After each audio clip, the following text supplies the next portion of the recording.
This JLU episode is a callback to The Cat and the Canary, as you can tell by a couple of eighth-rate villains duking it out with an unimpressed crowd watching.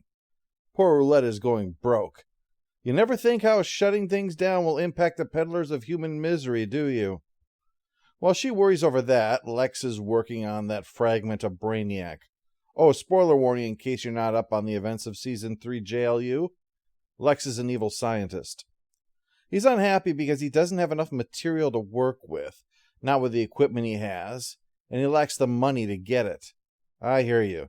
The economy is hurting a lot of us, Lex, even master villains. You can't even build an army of genetically perfect super monsters anymore. You have to just settle with mutating a few toads and hoping they won't be distracted by flies. Sonar brings in Roulette. Seems that she has been paying the society, so they have a vested interest in her making money. But they keep taking her best fighters for other things like crime. So she's here to sweet-talk Lex into giving her some big-name muscle to duke it out. Only Tala doesn't appreciate that personal touch. When they nearly come to blows and Lex stops them, Sonar expresses his disappointment. He wants to see two chicks mixing it up. Lex realizes that his puerile tastes are just the answer that they need. They need to pivot from meta brawls to girl fights. Roulette thinks that's a great idea, despite being a woman herself, because you don't really care about exploitation when your entire job is exploiting people.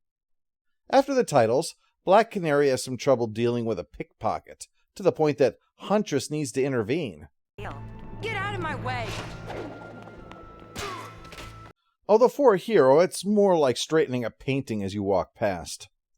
Seeing Black Canary so wrung out piques Huntress's curiosity, so she follows Canary home and speculates with question about it. Anyway, that's not the point. Aha! As I suspected. 32 flavors. Oh man, time to find out how deep the rabbit hole goes. He's going to be far too busy to help with this one. Huntress is going to have to be on her own. She follows Canary to an underground parking garage, only to see Fire is there as well. She follows after negotiating for her ticket, and disguises herself as a high-class member of the audience for Glamour Slam. I suppose now is as good a time as any to get to the implications of the episode. Before people play another game of What is Chuck Really Thinking, here. Girl fighting is not my kink, so when I enjoy seeing any of them mix it up, it's purely for the thrill of experienced combatants trying to vanquish their opponent. Women can be great fighters, and I say this because I see a personal trainer twice a week who is a woman, and I know for a fact could kick my ass. And I should add is 9.5 months pregnant. I could still kick my ass. She has the advantage of being about 15 years younger, but I can bench press an entire sausage pizza. Anyway, I've seen female fighting kink videos before, and even then a lot of those girls have some skills.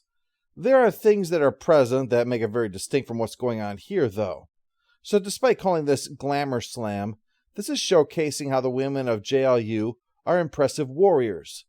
I'm not saying that nobody is getting off on this, just saying this wouldn't be a slam dunk on the wank challenge meter. Even if you're into this kind of thing, it's probably still at least a 2. So Black Canary versus Fire is the first match, and Canary wins. But thankfully this is not Mortal Kombat, so she's not ripping out a spine or anything. But she has had an ass kicking, and Huntress is very confused. Knocking some sense into her isn't going to help either. They mix it up, but Canary has just been in a fight, so Huntress is able to yank away her earpiece to try to contact the JL to sort this out. Oh, not getting the deposit back on that one. That seems to sort out Canary, though. Terrific. What's going? But better safe than sorry. Sonar and the goons capture them, though, where they piece together that the JL earpieces are being used to control their minds and make them fight without remembering anything. Now that Huntress and Black Canary have figured this scam out, Roulette plans to have them die in the ring. Make them fight other heroes who will not be holding back like they would, because they don't want to kill the other side. And the opposition is going to have superpowers. Huntress, remember, is just a very skilled human, and Canary's power is hard to use on a controlled level. It's generally set to annihilate.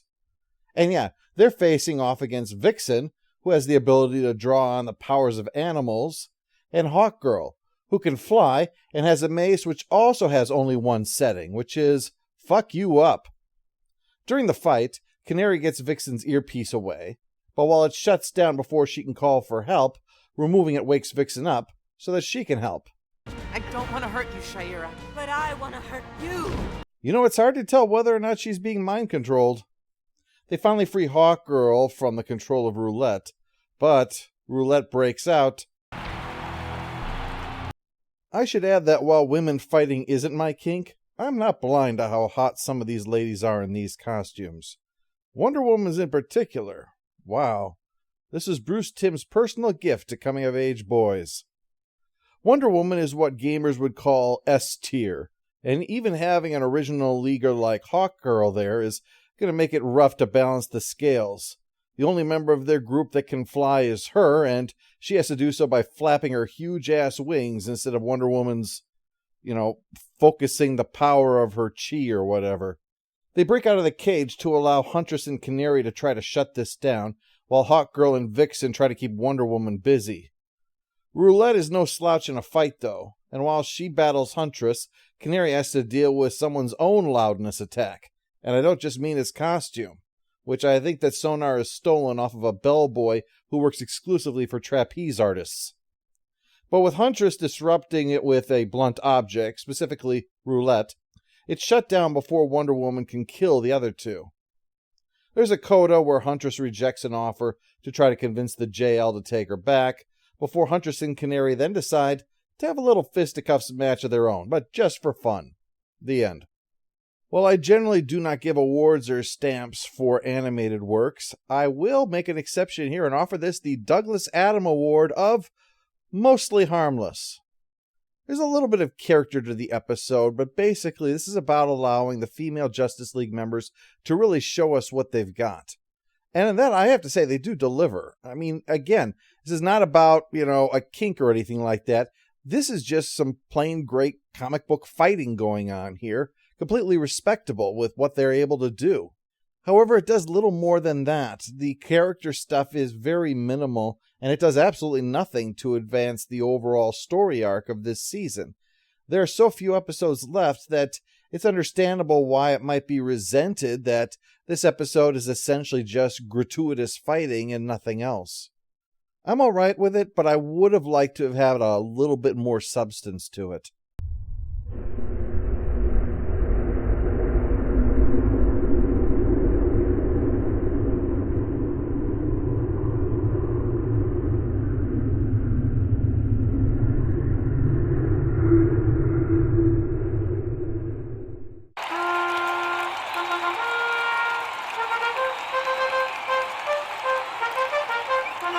All hail the Overlord! All hail the Overlord! What are you wearing? Blue overcoat, fedora, You really stink at this. orange socks.